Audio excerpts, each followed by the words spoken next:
Hi friends, welcome to my channel. வாங்க இன்றைக்கி நம்ம சேனலில் சாட்டர்டே நம்ம வீட்டில் என்ன சமையல் அப்படிங்கிறத எப்படி சமையல் பண்ணேன் அப்படிங்கிறத ஒரு சின்ன வியூவாக பார்த்துடலாம். சாதம் ஒரு பக்கம் ஒரு அடுப்பில் வெந்துட்டுருக்கு, இன்னொரு அடுப்பில் கூட்டுக்கு ரெடி பண்ணிகிட்ருக்கேங்க. அதுக்கு என்னென்ன போட்டேங்கிறத அப்புறம் சொல்கிறேன்.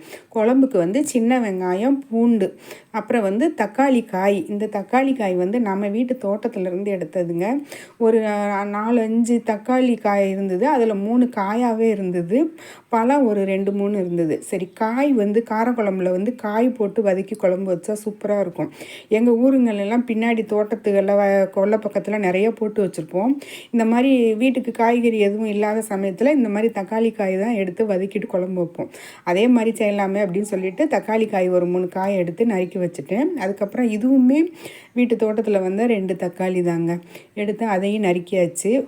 காரக்குழம்புக்கு தேவையான சின்ன வெங்காயம், பூண்டு, 2 தக்காளி பழம், அப்புறம் 3 தக்காளி காய் எல்லாம் நறுக்கி ரெடி பண்ணியாச்சு. புளியும் ஊற வச்சு எடுத்து வச்சாச்சுங்க. காரக்குழம்பு நான் ரொம்ப அதிகம் வைக்கிறதே கிடையாது, ரொம்ப ரேராக தான் வைப்பேன். எப்போயாவது தான் காரக்குழம்பு வைப்பேன். இல்லாட்டி காரமே இல்லாமல் குருமா அந்த மாதிரி ஐட்டம் தான் ரொம்ப நான் எங்கள் வீட்டில் வச்சுக்கிடுவோம்.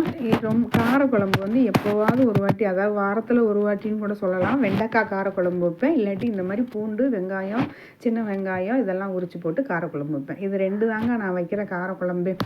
தேவைப்பட்டால் எப்போயாச்சும் கருவாட்டு குழம்பு, அப்படி தான் எங்கள் வீட்டில் ஓடிட்டுருக்கோம். மற்ற நாள் சாம்பார், குருமா, இந்த மாதிரி காரம் இல்லாத தக்காளி சொதி, இப்படி தான் எங்கள் வீட்டு சமையல் இருக்கும். சரி, இன்றைக்கி காரக்குழம்பு வைக்கலாமேன்னு சொல்லிட்டு சின்ன வெங்காயம், பூண்டு, வீட்டில் வீட்டு தோட்டத்தில் 2-3 தக்காளி காய் இதெல்லாம் எடுத்து நறுக்கிட்டு ஒரு காரக்குழம்புக்கு ரெடி பண்ணிகிட்ருக்கேங்க. சட்டியில் எண்ணெய் ஊற்றிட்டு அதாவது வெந்தயம், கடுகு இதெல்லாம் வெடித்த உடனே இந்த சின்ன வெங்காயம், பூண்டு, கருவேப்பிலை, தக்காளி எல்லாம் போட்டு நல்லா வதக்கியாச்சு. வதக்கிட்டு அப்புறம் அது கூடயே 2-3 ஸ்பூன் குழம்பு மிளகாத்தூளும் போட்டேங்க. தேவையான அளவு உப்பும் போட்டு வதக்கிட்டு குழம்பு மிளகாத்தூளும் போட்டேன். இந்த வாட்டி என்ன ஆச்சுன்னா, குழம்பு மிளகாத்தூள் எப்போவுமே நான் 1/2 கிலோவுக்கு தனியானா 1/2 கிலோ மிளகாய் அப்படி சரி போட்டு அரைப்பேன். கொஞ்சம் கம்மியாக போடுவேங்க. இந்த வாட்டி அரைச்ச மிளகாத்தூள் என்னன்னு தெரிலங்க, போன வாட்டி அரைச்ச மிளகாத்தூள் ரொம்ப காரமாக ஆயிடுச்சு. அதனால் என்ன பண்ணிட்டேன், இந்த வாட்டி காரம் ரொம்ப கம்மியாக போட்டு மிளகாத்தூள் அரைச்சிருக்கேன். காரம் இல்லாமல் நல்லா தான் இருக்குது, சூப்பராக தான் இருக்குது. ஆனால் அதனால் கலர் கொஞ்சம் டல்லாக இருக்குது. அதுக்கு தேவையான புளியவும் கரைச்சி ஊற்றியாச்சு. ஊற்றிட்டு ஒரு காரக்குழம்பு ஒரு பக்கம் ரெடி ஆகிக்கிட்டு இருக்குது. தேவையான உப்பு போட்டு மூடி வச்சிடலாம், குழம்பு கொதிச்சிட்டு இருக்கட்டும்.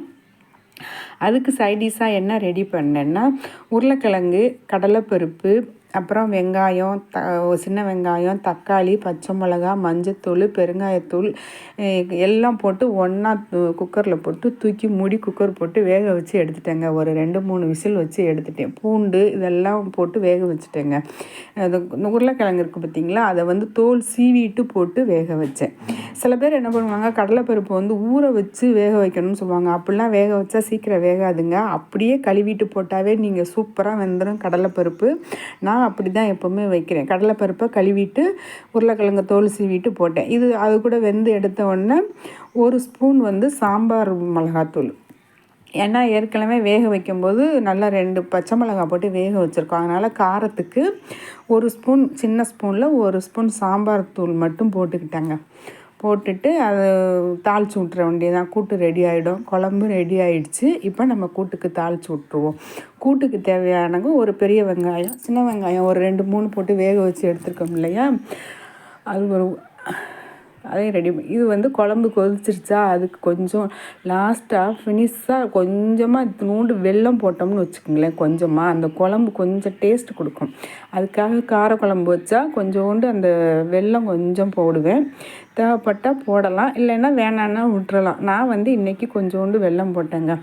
ஓகே, கூட்டுக்கு ரெடி ஆகிடுச்சு. கூட்டில் என்னென்ன போட்டேன்னு சொன்னாலும் உருளைக்கிழங்கு, கடலைப்பருப்பு, 1 பச்சை மிளகா, 2 பூண்டு பல், சின்ன வெங்காயம், மஞ்சத்தூள், பெருங்காயத்தூள் இதெல்லாம் போட்டு ஒன்றா போட்டு நல்லா வேக வச்சு எடுத்துட்டு, பெரிய வெங்காயம் 1, 2 காஞ்ச மிளகா, கருவேப்பிலை போட்டு தாளித்து கொட்டியாச்சுங்க. சூப்பரான ஒரு உருளைக்கிழங்கு கடலைப்பருப்பு கூட்டு ரெடி ஆகிடுச்சு.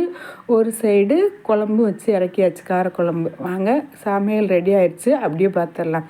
சாதம் வடித்தாச்சு, குழம்பு ரெடி ஆகிடுச்சு பாருங்கள். பூண்டு சின்ன வெங்காயம் போட்ட காரக்குழம்பும் ரெடி ஆகிடுச்சு.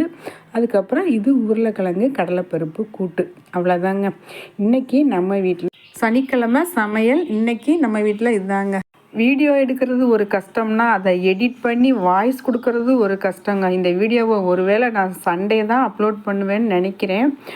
ஓகேங்க, சாட்டர்டே எங்கள் வீட்டில் என்ன சமைச்சேன், நான் எப்படி சமைச்சேன் அப்படிங்கிறத தான் ஒரு வீடியோவாக போட்டிருக்கேன்.